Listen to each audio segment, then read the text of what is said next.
MBBS in abroad. Apollo MedSkills 6 years of MBBS program will be completed in 35 lakhs only. ఎందుకు crime చేయాలనిపించింది? మార్పు రావాలని jail నుంచి ఉన్నాం, మన అమ్మా నాన్న రాలేదు, ఒకే జత బట్టలతో ఉన్నప్పుడు బయటకు వచ్చి మారాలని నాకు తెలిసి సార్, జైలుకు పోయిన తర్వాత మారదామని ఎవరు అనుకోరు. ఎందుకంటే ఇప్పుడు అక్కడ ఉన్న వాతావరణం, ఉన్న ఆఫీసర్లు, ఇప్పుడు అలాగే సార్, ఇప్పుడు జీతం వస్తుంది, వాళ్ళ డ్యూటీ ఏంటిది? రావాలి, ఆఫీస్కి రావాలి, వారానికి ఒకసారి రౌండ్కి వస్తారు, వాళ్ళు వచ్చే ముందు పినాయిల్ చల్లుతారు, కొంచెం సోప్ టాప్ చేస్తారు, అయిపోతుంది. మీకు ఏం ప్రాబ్లం ఉన్నా ఏంటిదని చెప్పని ఒక ఆఫీసర్ మాట్లాడారు, వాళ్ళ బాధలు ఏంటిదో తెలుసుకోరు. వాళ్ళు ఇట్లా 5 నిమిషాలు వచ్చి ఇట్లా పోతారు సార్, వాళ్ళకి ఏం అవసరం లేదుగా, అడగరు. వీళ్ళు ఏమనుకుంటారు సార్, ఇప్పుడు లోపల ఉన్న తర్వాత ఆయన వాళ్ళు రారు, దోస్తులు రారు, రిలేషన్ మొత్తం కట్ అయిపోతుంది.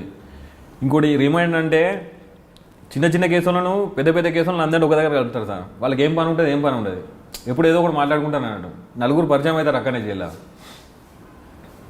ఇంకా పెద్ద క్రిమినల్ అయ్యడానికి అవకాశం ఉంటుంది కానీ మారడానికి అవకాశం ఉండదు సార్. జైల్లో ఉన్న పరిస్థితి ఏ విధంగా ఉంటుంది చారి? ఇప్పుడు చెప్పినా కదా సార్, నాకు 16-17 సంవత్సరాలు అప్పుడు సార్ ఒంటలు పోతామంటే భయం అయ్యేది సార్. మా అమ్మ లేపోయి అమ్మ ఒంటలు వద్దామని చెప్పని పోయేసేది సార్. అలా పోయిన తర్వాత నాకు గుండె బండ్ అయిపోయింది సార్. ఎందుకంటే అందరూ కష్ట సుఖాలని మాట్లాడుకుంటారు సార్. మా ఇంట్లో అట్లా అయింది, వీళ్ళ ఇంట్లో ఇట్లా అయింది, పోలీసు నన్ను ఇట్లా చేసిండ్రు, మా ఇంటికి వచ్చి ఇట్లా చేసిండ్రు అని చెప్పని ఒక్కొక్కరు ఒక్కొక్క బాధ ఉంటుంది సార్. అంటే ఏం తెలియని తీసుకుపోయి అలా ట్రైనింగ్ ఇచ్చి బయటికి పంపిస్తారు అన్నాడు. అది అంటే జైలు అనేవి ట్రైనింగ్ కాలేజీలు అంటావు సార్. అయితే నిజానికి నేను బయటికి వచ్చిన తర్వాత మ్యాక్సిమం నేనంటే అందరికీ, నా పేరు అందరికీ తెలుసు సార్. ఆ క్యాండిడేట్ నేనని తక్కువ మందికి తెలుసు. బయటకు వచ్చిన తర్వాత ఏంది, ఒక 2 మర్డర్లు 3 మర్డర్లు చేద్దామనుకున్నాను నేను. ఎవరైనా సిటీలో పెద్ద పేరు పోసిన రౌడీ షీటర్ ఉంటారు కదా సార్, వాళ్ళను మర్డర్ చేసి నేనంటే అందరికీ తెలవాలి, 3 రోజులు బతికి చచ్చిపోయినా మంచిదే అని చెప్పి అనుకున్నాను నేను. అనుకునే టైంలో మన ఈ వెంకటేశ్వర రెడ్డి సార్ వచ్చిండు. నన్ను అచ్చుడచ్చుడితోనే నన్ను పిలిచి చారి నీకోసం ఒక్కొక్కరు అట్లా ఇట్లా అని చెప్పంటే ఎట్లుంటాడో ఇంకా అని చెప్పి అనుకున్నాను. నువ్వు చూస్తే ఇంత సింపుల్గా ఉన్నావు, వాళ్ళు చెప్పేదానికి నీకు అసలు సంబంధం లేదు అని చెప్పని అన్నాడు. అంటే ఆ విషయం మనం వెళ్ళలేక ముందు కొన్ని కేసులు బలవంతంగా పెట్టారని చెప్తున్నాను ఇందాక, నీకు సంబంధం లేకుండా కూడా లేదు సార్, పెట్టలేదు. అంటే మీరు చేసిన కేసులే పెట్టారు. మరి ముఖేష్ శర్మ అప్పుడు ఎక్కడ ఉన్నారు? అప్పుడు ఆయన కూడా దొరికారా? దొరికింది సార్. ఆయన ఏమంటారు? ఎవరు ఆయన ఇప్పుడు ఎక్కడున్నారు? ఆయన బయటకు వెళ్ళిపోయాడు సార్. అంటే నేను బయటికి వెళ్ళే ఒక 2 ఏళ్ళు 3 ఏళ్ళు ముందు ఇదే విషయం సార్తో చెప్పిన సార్, ఇట్లా మన వెంకటేశ్వర సార్తో చెప్పిన సార్. నేను బయటికి పోయిన తర్వాత మళ్ళీ నన్ను పోలీసు వాళ్ళు వాడెక్కడ ఉన్నాడు, నీ కేసు ఒకటి వీడెక్కడ అని చెప్పి ఇబ్బంది పెడతారేమో అని చెప్పని చెప్పిన సార్. అతను ఇంకో 2 ఏళ్ళు 3 ఏళ్ళు అయితే రిలీజ్ అవుతాడు. ఆ సారు వాళ్ళతో మాట్లాడాడు. కానీ సాధారణంగా కొన్ని కేసులు చేయని కేసులు కూడా పోలీసులు పెడుతుంటారని ఒక ఆరోపణ ఉంది. అది నాకు తెలియదు సార్, అది అబద్ధం. అది అట్లయితే పెట్టరు, నాకు పెట్టలేదు. ఇప్పుడు బ్యాడ్ సర్కిల్తో చెడు ఫ్రెండ్స్ స్నేహం చేయడం వల్ల ఫస్ట్ క్రైమ్ చేశాను, తర్వాత కంటిన్యూ అయిపోయిందని మేము చెప్తున్నాం సార్. ఇటు తల్లిదండ్రులు దూరం అయిపోయావు సార్, అటు జైల్లో ఎవరు అధికారులు పట్టించుకోరు. అటువంటి పరిస్థితులు ఉన్నప్పుడు ఏమనిపించింది నీకు నైట్ టైంలో? అసలు ఏం చేసాం సార్, ఇంకా క్రిమినల్ తయారవుతారు సార్. ఇంకా ఇప్పుడు డబ్బు ఉంటే సార్ జైల్లో ఒక ఫ్యామిలీ తప్ప మొత్తం అన్నీ చేయవచ్చు. 1-2 సంఘటనలు చెప్పండి, ఏం జరిగాయో? బిర్యానీ వస్తుంది సార్, మందు తాగొచ్చు. బిర్యానీ ఎలాగొస్తుంది? స్టాఫ్ తీసుకొచ్చి సార్ లోపలికి. ఎంత తీసుకుంటాడు? 500-1000 రూపాయలు తీసుకుంటారు బిర్యానీకి. మందు 1000 రూపాయలు 2000 తీసుకుంటారు. సెల్ ఫోన్ 5000 తీసుకొస్తారు. గంజాయి అనేది కామనా? కామన్ అది సార్. పైననే అది జైలు బోర్డు ఉంటుంది సార్, లోపల మొత్తం రెస్టారెంటే సార్ అది. కానీ లోపల ఆల్రెడీ ప్రతి ఆదివారం నాడు మటన్ ఇస్తారు, బుధవారం నాడు ఎగ్ ఇస్తారు, ఇంకా అవన్నీ ఎందుకు?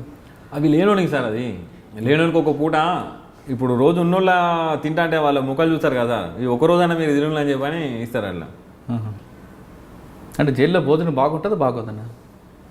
అప్పుడైతే బాగాలేకుండే సార్, పట్టించుకోరు సార్ ఎవరు. కానీ చాలామంది ఫ్యాక్షనిస్టులు కూడా నక్సలెట్ ఉండేవారు కదా, వాళ్ళతో ఇబ్బంది ఉంటుందా జైల్లో? ఏం లేదు సినిమాలో చూపిస్తున్నట్లుగా భోజనాల దగ్గర గొడవలు అవ్వడం అంతలేదు. ఇక్కడ డబ్బులు ఉంటే ఏదైనా చేయొచ్చు. ఒక అమ్మాయి తప్పించి ఆ అమ్మాయి కూడా చేసుకోవచ్చు. మనం పానం బాగాలేదని చెప్పని డాక్టర్తో లోపల సెట్టింగ్ చేసుకుంటే ఆయనే బయట హాస్పిటల్లో రాస్తాడు. చిన్న ఎస్కట్ ఉంటారు కదా సార్, వాళ్ళకి 5000 ఇచ్చి ఇది చేస్తే ఆ నర్సులో రూమ్ ఉంటుంది, దానిలో పోరేవచ్చు. అట్లా కూడా పోయేసి సార్. నేను నవ్వుతారు, మీకు తెలియదు కదా. ఏ విధంగా వెళ్ళావు? అంటే అమ్మాయి కోసం బయటకు వచ్చావా? పోయేది అట్లా. నేను డబ్బులు ఎక్కడ నీకు? సార్ చెల్లపల్లి జైల్లో కరెక్ట్ చెక్ చేస్తే ఒక 30-40 లక్షలు దొరుకుతాయి సార్.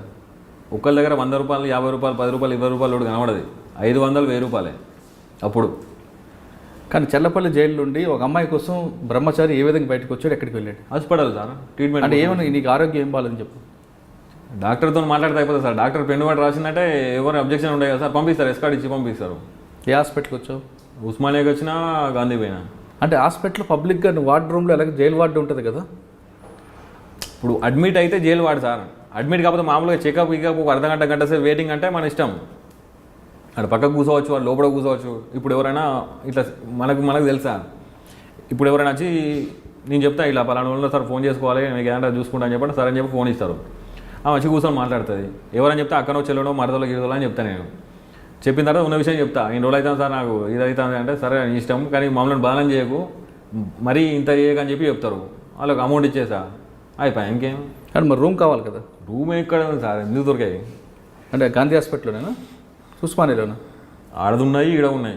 కోర్టు పోయినప్పుడు కూడా చేసిన సార్ నేను. కోర్టు పోతే 5,000 ఇచ్చేది నేను. ఇచ్చేది కారు తీసుకుని వచ్చేది మా వాళ్ళు. అలా ఫోన్ చేసేది, పలానా కోర్టు కాడికి పోతాను రామంటే కారు తీసుకుని వచ్చేది.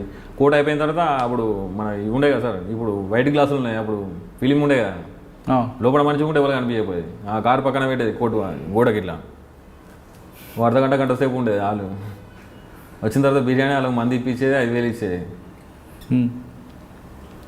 అంటే డబ్బులు ఉంటే జైల్లో ఏదైనా చేయొచ్చు, ఏదైనా చేయొచ్చు సార్. లోపల నుంచి మర్డర్లు చేయవచ్చు, ఇంకా కేసులు చేయవచ్చు, ఏమైనా చేయవచ్చు. మర్డర్కి చాలా మంది ప్లాన్లు వేస్తుంటారు అంటారు, నిజమే? నిజమే. మీకు తెలిసింది ఎవరైనా జరిగింది అక్కడ? జరిగిందా? మేము కూడా చేసినాం కదా సార్. ఎవరు ఎవరు ప్లాన్ చేస్తావు జైల్లో ఉండి? చెప్పే 3-4 టార్గెట్ పెట్టుకున్నా సార్. వాళ్ళు బయటకు వచ్చిన తర్వాత వేద్దామని చెప్పి అనుకున్నా. వాళ్ళ ఇన్ఫర్మేషన్ మొత్తం తెలుసుకున్నా. వాళ్ళు ఎంబడిన రోజులతో మాట్లాడేది రోజు నేను ఫోన్లో. 3 సంవత్సరాలు 8 నెలలు సార్ నేను ఫోన్ స్విచ్ ఆఫ్ చేయలేదు సార్. మీరు నమ్ముతారా? నేను జైలు ఉన్నా అంటే ఎవరు నమ్మపోయాను. నేను వెంకటేశ్వర రెడ్డి సార్ వచ్చిండు, నాతో పిలిచి మాట్లాడిండు, ఇంకా అద్దు ఫోన్ అనుకున్నా. ఎందుకంటే మనం లంగలమో దొంగలమో సార్. ఒక ఆఫీసర్ మనల్ని పిలిచి నీ బాధ ఏంటి, నీ పరిస్థితి అని చెప్పి మాట్లాడిండు. మా అమ్మ నేను జైల్లో ఉన్నప్పుడు చనిపోయింది సార్. నాకు కళ్ళకు నీళ్ళు రాలే, నాకు అదృష్టం లేదు, చూసే అదృష్టం లేదు, చనిపోయిందని చెప్పి అనుకున్నా. ఆ సార్ నాతో 5 నిమిషాలు మాట్లాడిన తర్వాత నా కళ్ళకు నీళ్ళు వచ్చినాయి. నేను పోయి కూర్చొని నాకు స్మోకింగ్ అలవాటు ఉన్నది. ఒక 4-5 సిగరెట్ల దాకా ఆలోచించిన నేను. వద్దు, చెడునికి మనం చెడు పని చేసినా మంచిగా, కానీ మంచోనికి మనం మగదోనం చేయొద్దని చెప్పని ఫోన్ తీసేసిన సార్ నేను. అంటే నా దగ్గర పెట్టుకోపోయేది. ఇప్పుడు వేరే వాళ్ళ దగ్గర నుంచి ఉంటే ఎప్పుడైనా పోతే అవసరం ఉంటే పోయి మాట్లాడుకొని వచ్చేది, కానీ నేను ఫోన్ మెయింటైన్ చేస్తూ బంద్ చేసిన నేను. అంటే 3 సంవత్సరాలు కంటిన్యూ చెల్లపల్లి 3 సంవత్సరాలు 8 నెలలు సార్ ఫోన్ మాట్లాడుతూనే ఉన్నాను. ఫోన్ స్విచ్ ఆఫ్ చేయలేదు సార్ నేను. కానీ మధ్యలో పోలీసులు తనిఖీలు, జైలు వార్డులు తనిఖీలు దొరుకుతుంటాయి కదా సార్. జైల్లో 100 రూపాయలు దొరికితే ఏం తెలియని తీసుకుపోయి కొట్టి సింగల్ వేసి వాళ్ళు ఇంటర్వ్యూ కట్ చేస్తారు. అది జైలు రూల్, అది మాన్యువల్. అది నా జేబులో నేను లోపల నుంచి బయటకు వచ్చేటప్పుడు పైసలు పెట్టుకొని వచ్చేది, బయట నుంచి లోపల పోయేటప్పుడు పైసలు పెట్టుకొని వచ్చేది. నా జేబులో చేయి పెట్టకపోతే నా దగ్గర రాకపోయేది ఎవరు. అంటే 3 సంవత్సరాలు 8 నెలల్లో ఎంతమందికి పథకం వేస్తావు అంటే చంపడానికి? 3 మనుషులు ఉండేదా, వాళ్ళను ఈజీ మర్డర్ చేసి నేను ఈ సిటీకి డాన్ అయిదాం అనుకున్నా. అంటే నా ఆలోచన అప్పుడు అట్లా ఉండే, ఈ సార్ రాకపోతే. అంటే సార్ రాకపోయి ఉంటే ప్లాన్ చేసి సక్సెస్ అయ్యేది. ఓకే. అంటే మీలాగా ఎంతమంది ఇంకా ప్లాన్లు వేసేవారు సెల్ ఫోన్ వాడుతూ? అప్పట్లో పరిటాల రవి మర్డర్ కూడా జరిగింది కదా సార్, మీ జైలు నుంచి జరిగినట్లు? జైలు నుంచి జరిగింది సార్. అది మీకు తెలుసా? తెలుసు, కానీ మాకు అంత పరిచయం లేకుండా సార్. చర్లపల్లి జైల్లో గ్యాంగ్ వార్ జరుగుతాయని అంటారు, వాస్తవం అనేది? నిజమే సార్, నిజమే. ఎలా జరుగుతుంటాయి, ఎందుకు జరుగుతాయి? ఇప్పుడు ఇప్పుడు రూల్ ఏంటంటే సార్, ఇప్పుడు చిన్న కేసు ఒక బ్లాక్ వాళ్ళకి సపరేట్ పెట్టాలి, పెద్ద కేసులను అందరినీ పెద్ద కేసు దాన్ని పెట్టాలి. ఇప్పుడు జైలు అట్లాగా సార్, ఎవరు ఇష్టం ఉన్నట్టు పంపిస్తారు అన్నాడు. ఇప్పుడు చిన్నోడు ఒక పెద్దోడు ఒక 4 కలుస్తారు సార్. ఇప్పుడు నైట్ మినిమం ఒక 10:30, 11, 12 దాకా పండుకోరాళ్ళు. వాళ్ళకి పని ఏముంటుంది సార్, ఏముంటాయి కదా, ఇట్లే ముచ్చాలు పెట్టుకుంటారు. అలా బయట పోయిన తర్వాత అది చేద్దాం రా, మా ఇంటి సైడ్ ఇది ఉన్నది, మా చుట్టాలు దాన్ని ఇది ఉన్నాయి అని చెప్పని ఇట్లా మాట్లాడుకొని ఒకళ్ళ నెంబర్ ఒకళ్ళకి ఇచ్చుకుంటారు సార్. ఇచ్చుకొని బయట పోయిన తర్వాత ఆటోమేటిక్గా కలుసుకొని మళ్ళీ వాళ్ళు ఒక టీం అవుతారు. ఈ లంచతనం దొంగతనం చేసిన వాళ్ళు ఎప్పటికీ ఆగది, 4 అటు దొరుకుతాం. వాళ్ళు దొరికి మళ్ళీ లోపలికి వచ్చిన తర్వాత వీళ్ళు 3 వస్తారు కదా సార్, ఈ 3 ఇంకో 10 మందికి పరిచయం అవుతారు. అప్పుడు మళ్ళీ డివైడ్ అయిపోతారు అన్నట్టు. మళ్ళీ వాడు పోయి ఇంకో టీం తయారవుతాడు, వీడు పోయి ఇంకో టీం తయారవుతాడు, వీడు పోయి ఇంకో టైం, అట్లా క్రైమ్ ఎక్కువ జరుగుతుంది. కానీ గ్యాంగ్ వార్స్ ఎందుకు జరుగుతుంటాయి? ఒకరికొకరు కొట్టుకోవడం చర్లపల్లి జైల్లో ఆ కొట్టుకోవడంలో అడ్డుకున్న వాటర్లపై దాడి చేయడం ఎందుకు జరుగుతుంటాయి? అది ఉట్టిగా సార్ అది. కానీ చాలామంది చెప్తుంటారు జైలు వాటర్లపై దాడి అంటుంటారు. కాదు కాదు అది పుకార్లు అవి. హ్మ్. ఇంతకు ముందు జరిగేది సార్ అది ఎట్లా, గంజాయి తాగే అలవాటు ఉన్నోనికి ఆయనకి గంజాయి లేకపోతే ఆడు మెంటల్ అయిపోతాడు సార్ ఆడు. ఒకసారి ఇప్పుడు గంజాయి రావాలంటే డబ్బులు ఉన్నోడు ఆటోమేటిక్గా వచ్చేస్తుంది, అది మెయిన్ గేట్ల నుంచి వచ్చేస్తుంది. డబ్బులు లేనివానికి దొంగసాటున రావాలి. అది ఒక టైంలో రాలేదనుకో ఆడు మెంటల్ అయిపోతాడు ఆటోమేటిక్గా. హాస్పిటల్లో మత్తు ట్యాబ్లెట్లు కావాలి, ఇది లేకపోతే అది లేకపోతే మెంటల్ అయిపోతాడు, కోసుకుంటారు. అప్పుడు ఆడు ఏం చేస్తాడో మనకు అర్థం కాదు. అట్లాంటి చిన్న చిన్నవి అయితే కానీ పెద్దగా ఈ పేపర్లలో వచ్చి టీవీలో వచ్చినట్టు అయితే కాదు కదా.